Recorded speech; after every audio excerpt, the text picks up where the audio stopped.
বিশ্বাস করুন, কোরআন আমার সামনে, আল্লাহর কসম, কোন জীবিত পীর, কোন মৃত্যু পীর আমার ভাগ্যের ভালো বা মন্দ করার কোন অধিকার রাখে না। কোন পীর ফু দিয়ে আমার ভাগ্যকে ভালো বানাই দিতে পারবে না, এবং আমার একটা চুলও বাঁকাও করতে পারবে না। খাইরিহি ওয়া শাররিহি মিনাল্লাহি তাআলা, আমার ভালো আমার মন্দ করার একমাত্র মালিক কে? আল্লাহ। এক আঙ্গুল আকাশের দিকে উঁচু করে চিৎকার দিয়ে বলুন, কে? আবার বলেন, আবার বলেন, আবারও বলুন। হাত নামান। আল্লাহ কবুল করুন, বলেন আমিন। আপনি কোন অসুবিধায় পড়েছেন, মাজলুম হয়েছেন, অত্যাচারিত হয়েছেন, চাকরির সমস্যা হয়েছে, ঘরে খাবার নাই, অসুখ বিসুখ হয়েছে, নানান ধরনের সমস্যায় পড়েছেন, কোনো মাজার নয়, কোনো পীর নয়, মসজিদের ভিতরে চলে যান, উজু করে মসজিদে ঢুকে 2 রাকাত কাজায়ে হাজাতের নামাজ পড়েন। রাসূলুল্লাহর উপরে যখনই বিপদ হতো তিনি নামাজে দাঁড়ায় যেতেন। সুবহানাল্লাহ বলো। আপনি কেন যাবেন একটা কবরের কাছে? আপনার সাহায্য কামনার জন্য কোনো পীর নয়, আপনার সাহায্যের জন্য কবর নয়, সাহায্য পাওয়ার জন্য কে? আল্লাহ। আল্লাহ চান আপনার ঈমানটা খালেস হোক। আল্লাহ তাআলা এটা বরদাস্ত করতে পারেন না যে মানুষ কারো কাছে গিয়া আরেকজনের কাছে গিয়ে নতি স্বীকার করুক। আল্লাহ সহ্য করেন না। ইন্না শিরকা লাযুলমুন আযীম, শিরক হচ্ছে মস্তবর জুলম, অত্যাচার। আল্লাহ সব থেকে অপছন্দ করেন কোন গুনাহ? বলেন, শিরক। আল্লাহ সহ্যই করেন না। আমার এই বক্তব্য দিয়ে আমি কোনো পীরকে অমর্যাদা করছি না। পীর সাহেবদের কাছে পীর কোনো শরীয়তের শব্দ নয়। কোরআন এবং হাদিসে কোথাও পীর বলে কোনো শব্দ নাই। এটি ফার্সি শব্দ। এই শব্দের অর্থ হলো বৃদ্ধ। তো পীর যদি বৃদ্ধ হয় ভালো কথা, তিনি যদি আলেম হন আরো ভালো কথা। কিন্তু বাপ পীর ছিল, উনিও সেই সুবাদে পীর, ইলেম নাই, তোনার নিজের কাছেই তো টর্চ নাই। আপনাকে অন্ধকারে উনিও ম্যানহোলের মধ্যে পড়বে, আপনারে নিয়ে পড়বে। আলেম হইতে হবে, পীর যদি হয় আলেম হইতে হবে, 1 নম্বর কথা। 2 নম্বর কথা হলো তিনি ব্যবসায়ী হবেন না। ধর্মের নামে তিনি ব্যবসা করবেন না। তিনি মানুষকে হেদায়েতের পথ দেখাবেন, প্রয়োজনে জেলে যাবেন, প্রয়োজনে ফাঁসির মঞ্চে দাঁড়াবেন। তিনি নিজেকেই ইসলামের সব আমি করি, আর ইসলাম কারো কাছে নাই। যারা ইসলাম করলো 70-80 বছর ধরে, রাজনীতির পথ দেখালো, তারা ইসলামের দল না, ওনারটাই ইসলামের দল। এই ধরনের ফাজলামি বক্তব্য থেকে বিরত থাকতে হবে। এই ধরনের বেয়াদবিপূর্ণ বক্তব্য থেকে বিরত থাকতে হবে। আমার দোকানে খাঁটি ঘি পাওয়া যায়, আর কারো দোকানে খাঁটি ঘি পাওয়া যায় না। ইসলাম নিয়ে এই ধরনের মনোপলি বিজনেস করতে দেওয়া হবে না। প্রিয় ভাই সব, আমরা পীর সাহেবদের চিনি। পীর ছিলেন শাহজালাল রহমতুল্লাহ আলাইহি। সুবহানাল্লাহ। যুদ্ধ করা লাগে না, আজান দিয়েছেন, মূর্তির মাথা ভাঙ্গা চুর চুর হয়ে পড়ে গিয়েছে। গৌর গোবিন্দ পলায়া কুল পায় নাই। লোকেরা যায় তার মাজারে গিয়ে গজাল মাছ জিয়ারত করে আসে, কিন্তু তরবারিটা দেখে আসে না। দোধারি তরবারি এখনো আছে। সুবহানাল্লাহ বলেন।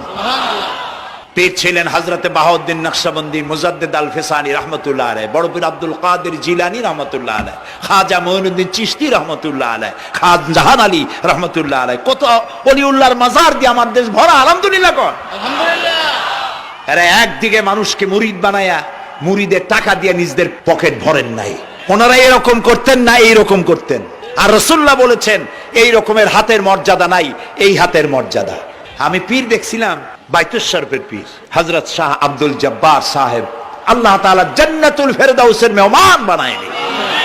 এই বাংলাদেশে শত শত মসজিদ, মাদ্রাসার এতিমখানা তৈরি করে গেছেন। সুবহানাল্লাহ। বৃষ্টির মৌসুমে চট্টগ্রামের বাড়ি তার, 14 বছর মাদ্রাসায় ওয়াজি দিয়া চট্টগ্রামে 14 বছর বুখারী শরীফ পড়িয়েছেন। কি মানের আলেম! খালি পীর না, মুরিদরা যত টাকা দিত এই টাকা দিয়ে বড় বড় মাদ্রাসা মসজিদ করেছেন। আর বৃষ্টির সময় সাথী সঙ্গী নিয়ে বস্তি এলাকায় যেতেন, পলিথিন দিয়া ছাওয়া, বাচ্চা আর তার স্বামী নিয়ে কাতরায় এক কোনায় বসে আছে, খাবার নাই, চাউল নাই, অসুস্থ, তাদের চাউল দিয়ে আসতেন, তাদের রান্না করার শাকসবজি দিয়ে আসতেন, ওষুধ দিয়ে আসতেন, হাড়ি পাতিল দিয়ে আসতেন। বন্যা হলে, তুফান হলে টাকা উজাড় করে যা মুরিদরা দিত সবগুলি উজাড় করে মানুষের খেদমত করতেন। সুবহানাল্লাহ। কাজী যারা জামায় অনেকগুলো পকেট সমানে নিতে থাকে আর ভরতে থাকে এইভাবে করে, এই ব্যবসায়ীদেরকে পরিত্যাগ করতে হবে। পীর হচ্ছে ওই সমস্ত লোক যারা নাকি ধর্মের নামে ব্যবসা করে না, বরং আল্লাহর দ্বীনকে প্রতিষ্ঠা করার জন্য কথা বলে। প্রিয় ভাই সব, আমাদের জেহেন সাফ করতে হবে, পরিষ্কার করে বুঝতে হবে আমার ভালো আমার মন্দ কে করতে পারেন? আল্লাহ। সম্রাট শাহজাহান নাম শুনেছেন? কোথার বাদশা বলেন? দিল্লির সম্রাট। সম্রাট শাহজাহান, পৃথিবী জোড়া নাম তার। কবি বলছেন, শাহনে জাহাঁ কো जिन्हें फख्र से देते थे बाज वाज कब्र में है सूरह अलहम्दु की मोहताज। যে শাহজাহানকে কর দিয়া ট্যাক্স দিতে পারলে জনগণ নিজেদেরকে গৌরবান্বিত বলে মনে করত, সেই শাহজাহান কবরে শুয়ে আছে, সূরা ফাতিহার মুহতাজ হয়ে আছে। সুবহানাল্লাহ। যদি কেউ আমার কবরের কাছ থেকে হেঁটে যাইতো আর একটু সূরা ইখলাস পড়ে সবরেসানি করতো, আমি কিছু পাইতাম। আহারে, এই এতিম ফকির হয়ে শুয়ে আছে। এক ফকির দিল্লি ঘুরতেছে, একজন বলছে, ভাই তোমারে তো খয়রাত করে দেখতেছি আমি সেই ছোটবেলা থেকে, খালি তুমি খয়রাত করো।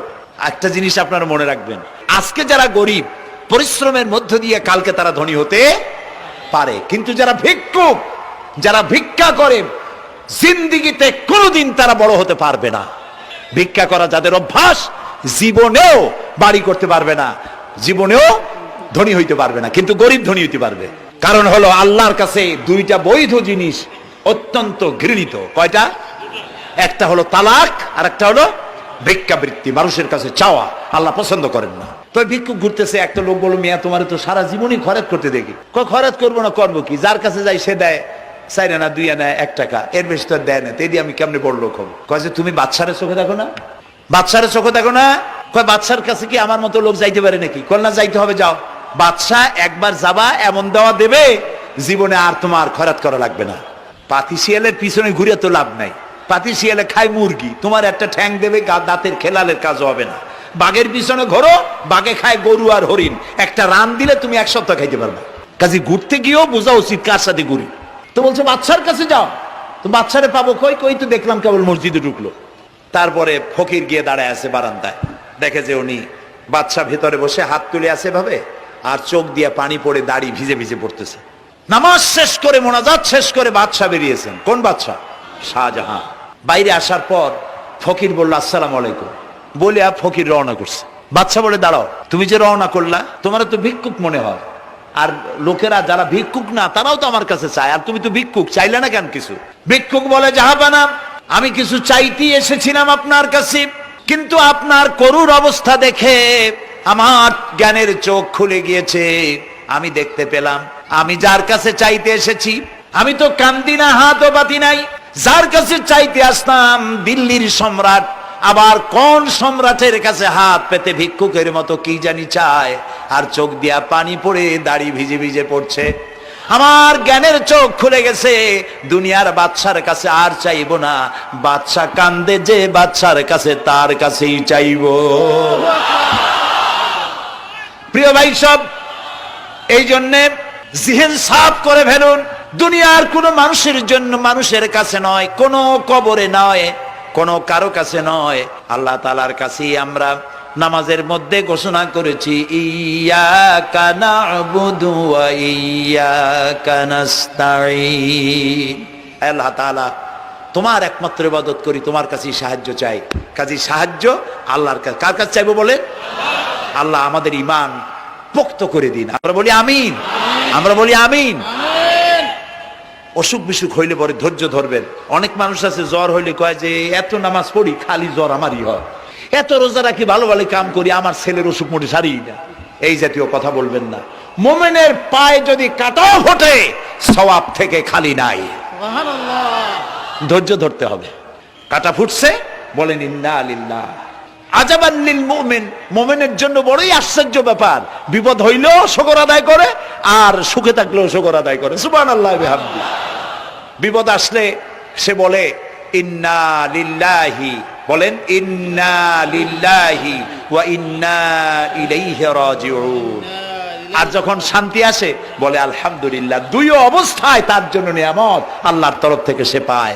আলহামদুলিল্লাহ।